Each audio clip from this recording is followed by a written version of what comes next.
By far, the most common question I get asked is why does my Insta360 X4 videos look so bad?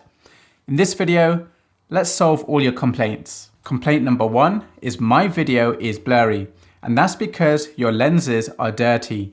So get the lens cloth that came in the original box and give your lenses a good clean before you record a shot.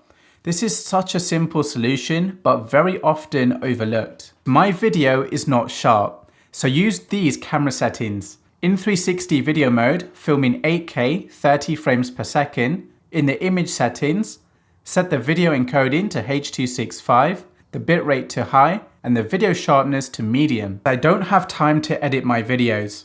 Along with the settings I mentioned previously, change the color profile to vivid, and now the video coming straight out of the X4 is color graded and ready to upload onto social media. My video is noisy and grainy, and that's because the X4 is using a high ISO setting in auto exposure mode. The ISO needs to be set as low as possible to get the cleanest looking video. So how do you force the X4 to use the lowest ISO setting? Well, you need to film where there is lots of light. So like outdoors on a bright sunny day. And if you're filming indoors, then bring lights with you to make the place brighter, or move next to a window, or go somewhere else where there's more lights. Those are all the basic things you can do to improve your video in auto exposure mode.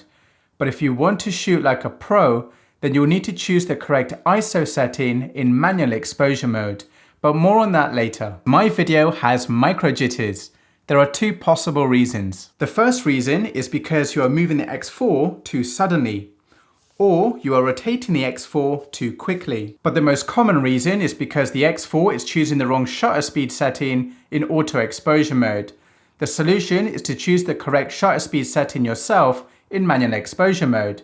So how do you do that? I created the Insta360 X4 best setting cheat sheets so you will never record blurry or noisy video ever again. So let me show you how it works. Scroll down to find a shot you want to film.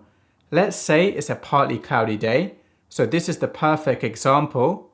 Zoom in to check the settings. It says to use standard 360 video mode, resolution 8K, frame rate 30 frames per second. Use manual exposure settings. Set the ISO to 100. Experiment with the shutter speed between 1/250th of a second to 1/2500th of a second until the video is not too dark or too bright. Set the white balance to 5500 Kelvin, press record, and that's it. And you can find plenty more scenarios from day to night when you scroll down. It's a really good reference guide to have when you're out and about filming. It's free to download, so I'll leave a link in the video description. The stitch line is visible. Now there are two reasons for this. The first reason is because the area in between the lenses is facing the thing that you are filming. So for example, if you are filming a building, the lens of the X4 should face the building. And as you walk past the building, it's okay to rotate the X4 so the lens is always focusing on the building. Then it's impossible for a stitch line error to occur on the building itself. The second reason is because you are filming too close to the stitch line of the X4. The X4 has a safety distance of 60 centimeters. So if you're filming within 60 centimeters of the stitch line, then something is going to get cut off. If you're filming further than 60 centimeters away from the stitch line, then the stitching will be okay. The selfie stick is not invisible. There are two sides to a selfie stick. Touchscreen up, touchscreen down. You are going to do a test shot with the selfie stick fully extended in front of you. Record a 5-second shot with the touchscreen up, turn over the selfie stick so the touchscreen is down, and record for another 5 seconds. Then you're going to play the footage back, and you will find that one side is more invisible than the other. Then the next time you record a video, you just need to remember whether it's touchscreen up or touchscreen down. The 3-meter selfie stick is visible, and that's because it's a really long and bendy stick. But there are 3 things you can do to improve this. When you fully extend the selfie stick, at every joint, just push the stick in a little bit to make those joints a little bit stronger. Hold the selfie stick out in front of you very still.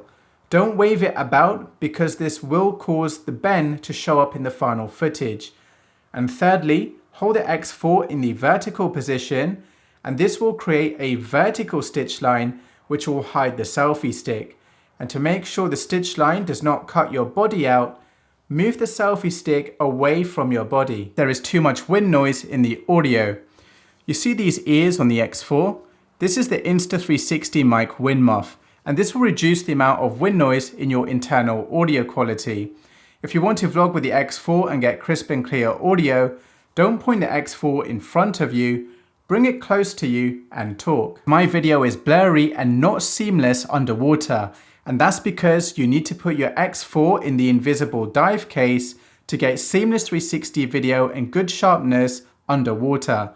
Without the dive case, you will get stitching errors which cannot be fixed in editing. The video is distorted and curved in the app. In editing, if you want to straighten up the lines so it doesn't look curved or distorted, add a keyframe and use the dewarp field of view, and this will straighten up all the lines, but it will zoom in significantly. The video does not look 8K. 8K is the entire sphere of 360 video.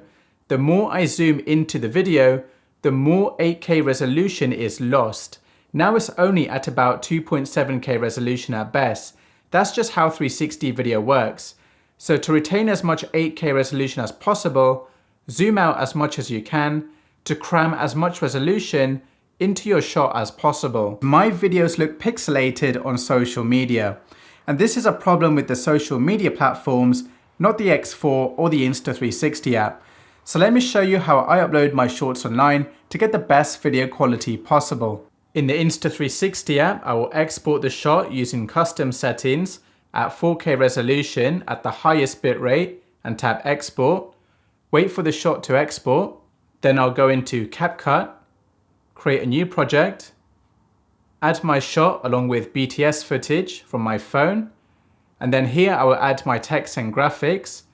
I will use the 1080p export template, tap export, and then upload the video onto social media. If you do find 360 overwhelming and you just want a point and shoot GoPro camera, don't sell the X4 just yet, because you can turn the X4 into a point and shoot GoPro camera. Go to single lens video mode, free frame video, and here you can choose whether to film with the front lens or the back lens and press record.